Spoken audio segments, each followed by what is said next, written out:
Hi, I'm Dave Marsland of Cardiff Theosophical Society, and this quick blast of Theosophy is about concentration. It is drawn from A.E. Powell's book The Mental Body, the chapter entitled Concentration. A.E. Powell's books are journalistic compilations of mainstream theosophical writings. It is abundantly clear that the control of the mind is of far greater importance than is ordinarily supposed, both for man's own sake and also for its influence on the work he is able to do for others. Thought control, in fact, is an essential prerequisite for the development of the powers of the soul. In the Voice of the Silence it is stated, "The mind is the slayer of the real. Let the disciples slay the slayer." This does not of course mean that the mind must be destroyed, for one cannot get along without it, but it must be dominated and mastered. It is not the man himself, but an instrument for him to train and use. Obviously, the student must exercise the greatest care as to the thoughts and emotions he permits himself to entertain.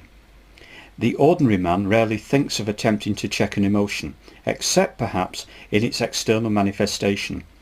When he feels it surging within him, he yields himself to it and considers it natural to do so. The occult student, however, must adopt quite a different attitude. Instead of allowing his emotions to run away with him, he must have them absolutely under control, and this must be done by developing and controlling his mental body.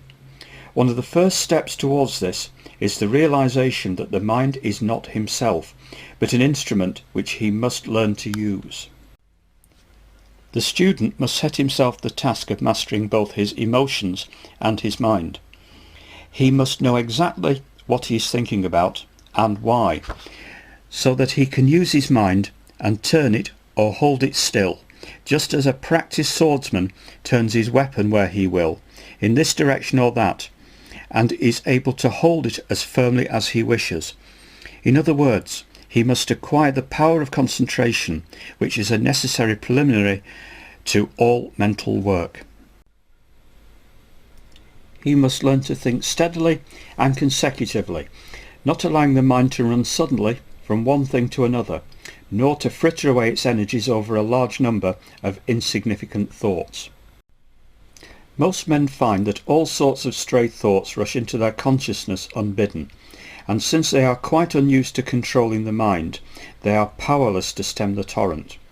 Such people do not know what real concentrated thought is, and it is this utter lack of concentration, this feebleness of mind and will, that makes the early stages of occult development so difficult to the average man. Furthermore, since in the present state of the world there are likely to be more evil thoughts than good ones floating about, this weakness lays a man open to all sorts of temptations which a little care and effort might have avoided altogether. On the form side, to concentrate is to keep the mental body shaped in one steady image.